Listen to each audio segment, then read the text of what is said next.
लड़की जब अपने होने वाले शौहर का खाका अपने जहन के धुंधले आईने में देखती है तो वो लाशौरी तौर पर उसमें अपने बाप की झलक तलाश करती है।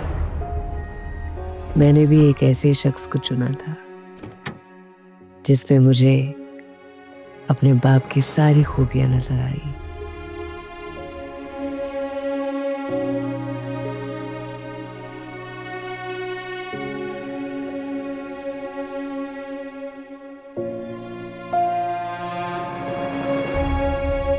आप मुझसे शादी करेंगी? शादी मतलब? शादी मतलब शादी।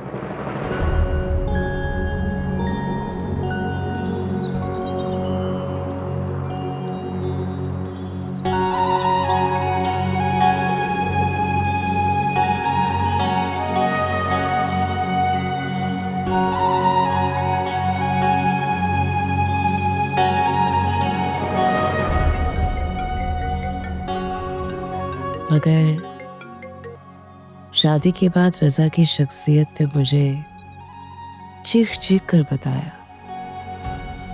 कि वो अंदर से डरे हुए थे इस जमाने से, इस मुआशरे से और उनकी नजरों से जो औरत की खुद मुख्तारी पर सवाल उठाती है। अस्सलाम वालेकुम। अरे रजा, आज जल्दी आ गए? कहाँ दे दूँ? मैं लेके गई थी। आपको किसने कहा कि मेरी बीवी को मेरी इजाजत के बगैर घर के बाहर लेके जाएं? हाँ, ठीक है, आइंदा से नहीं लेके जाऊंगी तुम्हारी बीवी को तुम्हारी इजाजत के बगैर। घर बैठा के रखो डेकोरेशन पीस बना के। हाँ रखूंगा डेकोरेशन पीस बना के, किसी की मशवरे नहीं चाहिए मुझे। क्या हुआ? क्यों गई मेरी इजाजत के बगैर घर के बाहर? बच्ची हो, समझ नहीं आती? कितनी कॉलें की तुम्हें? भाभी ने मुझसे पूछा तो मैंने कहा ठीक है, फोन ऊपर रह गया। शादी की दूसरी गलती। और उनका ये डर मेरे लिए एक कैद बन गया, जहां मेरी खुशियां, मेरे ख्वाब और मेरे लफ्ज कैद कर दिए गए। रजा, अन्नी और मैं बचपन से दोस्त हैं। अच्छा, मेरा बचपन अभी तक खत्म नहीं हुआ। आप शक करें मुझ पे? शक नहीं, गिला कर रहा हूँ। जिस तरह तुम उसके साथ थी मुझे लगा मुझे भूल गई हो। रजा, That bothered me. मेरी कलम पर ताला लगा दिया गया।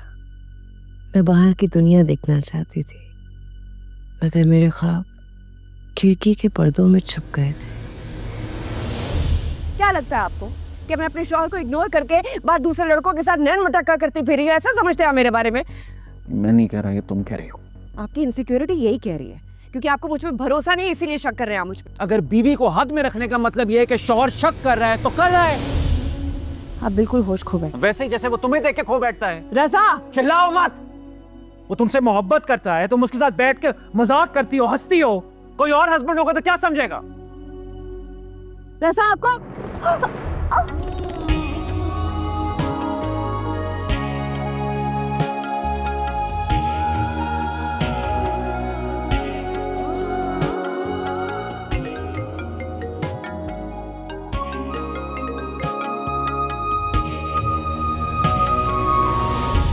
तुम मुझ पर शक कर रही हो? मेरे ऑफिस में 100 लोग काम करते हैं, सबकी डिटेल्स दे दूं तुम्हें? सबकी नहीं, लेकिन महमल के बारे में आपको बताना चाहिए था। क्यों नहीं बताया? चोर था आपके दिल में? What rubbish मलिका। बुरा लग रहा है ना? चुभ रही है ना बात? मुझे भी बहुत चुभी थी जब आपने मुझ पे शक किया था। तो तुम इस सब का बदला मेरे पे शक करके लोगी? हाँ!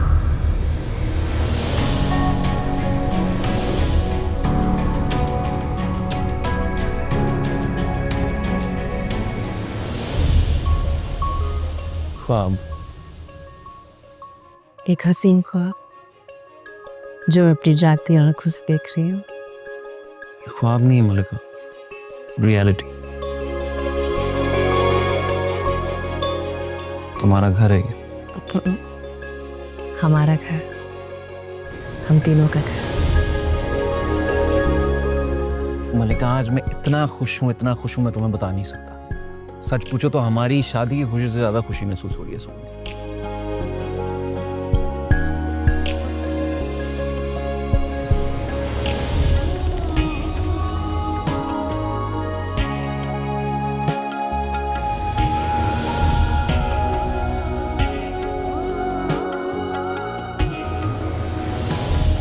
मैंने तुम्हें मना किया था मुझसे पूछे बगैर घर से बाहर नहीं जाना।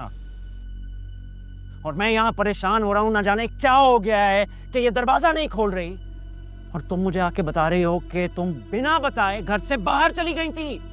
मैं घर से बाहर नहीं गई थी, घर के काम से गई थी। ग्रोसरी बाहर में गई ग्रोसरीज। मैंने कहा था ना शाम में चलेंगे, इसीलिए जल्दी वापस आया हूं मैं।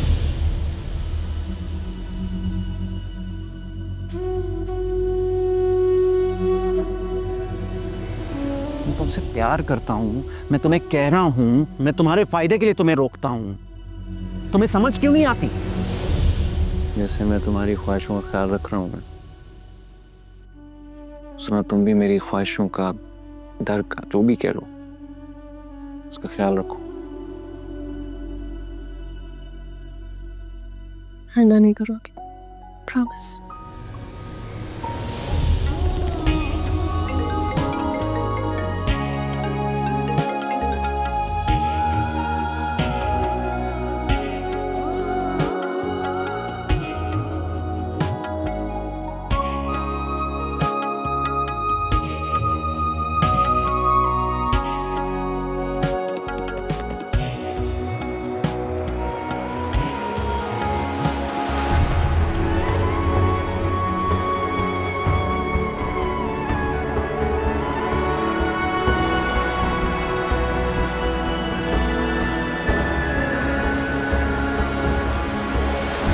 मैं प्रेग्नेंट हूँ, कुछ हो जाएगा, मुझे डर लग रहा है। प्रेग्नेंट हो इसी वजह से चुप हूँ, नहीं तो तुमने मेरी जो रुसवाई की है वो मैं कभी भूल नहीं सकता।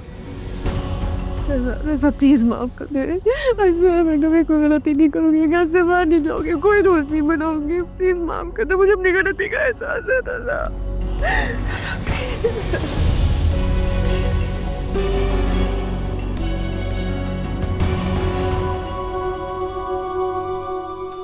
मगर जब रज़ा बीमार हुए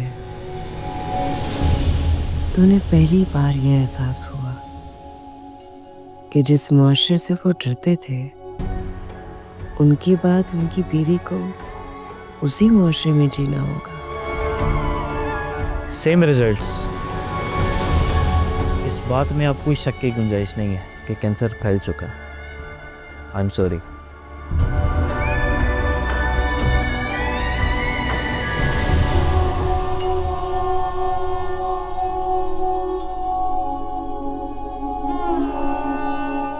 चेक वादा करूंगी तो उस जहान में भी मुझे चूज करना। अगर तुम्हें इख्तियार ही दिया गया तो मुझे चुनना। इसीलिए उन्होंने मुझे डरने की बजाय इस मुआशरे की आंखों में आंखें डालकर जीना सिखाया।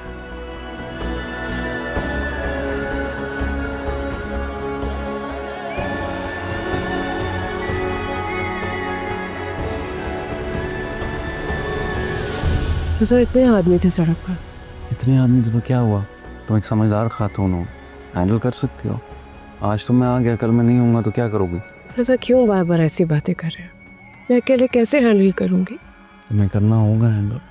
हर किस्म के इंसान से, हर किस्म की सिचुएशन से लड़ना होगा। अपने आखिरी दिनों में उन्होंने मुझसे कहा, अब तुम वो सब बनो जो तुम बनना चाहती थी। मगर मैं तो वो बन चुकी थी जो उन्होंने मुझे बनाया था। ताबेदार, खामोश, उनके हुक्म पर सर तस्लीम खम करने वाली बीवी। उनके जाने के बाद मेरे पास दो रास्ते थे। या तो मैं किसी कोने में डर को अपना साथी बनाकर बैठ जाती, या किसी नए सहारे के नाम पर अपने ख्वाबों को मसल कर जिंदगी गुजार देती। मगर मैंने जीने का फैसला किया, खुद मुख्तार होने का फैसला किया।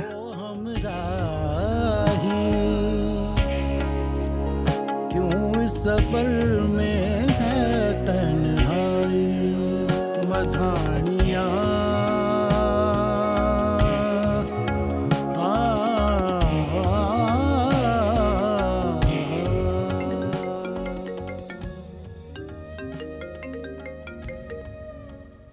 जी अम्मी। शाम होने लगी है, कब आना है? अम्मी मैं इधर से माजरत कर लीजिएगा, मैं नहीं आ सकूंगी। मुझे एक एपिसोड फाइनल करना है, वो आज ही देने। लेकिन बेटा सब यहाँ इंतजार कर रहे हैं तुम्हारा, मामू को पता चलेगा ना बहुत नाराज होंगे। मैं मामू को मना लूंगी, पर ये काम बहुत ज़रूरी है। आप किसी तरह ये सिचुएशन हैंडल कर लेना प्लीज़। थैंक यू, मैं बंद करती हूँ, बहुत काम है अम्मी।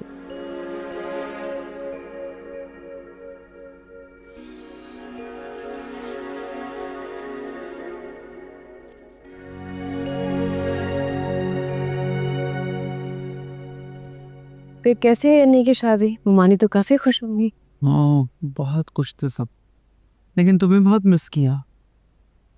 फरजाना भाभी बहुत नाराज हो रही थी। थी मलका को उसका काम इतना अजीज हो गया कि इकलौते कज़न की शादी में नहीं आई। कोई नहीं, मना लूंगी मैं मुमानी को। एक काम करते हैं ना, अन्नी और उसकी वाइफ को दावत पे बुला लेते हैं, मुमानी की नाराज़गी भी दूर हो जाएगी। बेटा जानती है सारी मेहनत तुम अपनी बेटी के लिए कर रही हो, लेकिन साथ साथ दुनिया भी तो चलानी पड़ती है। दुनिया चलती रहेगी अम्मी, लेकिन अगर हम स्लो हो गए तो दुनिया में पीछे छोड़ के आगे निकल जाएगी, और मैं ऐसा नहीं चाहती। इंशाल्लाह ऐसा कुछ भी नहीं होगा और मेरी बेटी का नाम पूरी दुनिया में होगा। खूब कामयाब होगी तो। हमें अच्छा था। तस्वीरें कैसी लगी? अच्छी, आप बड़ी प्यारी लग रही है।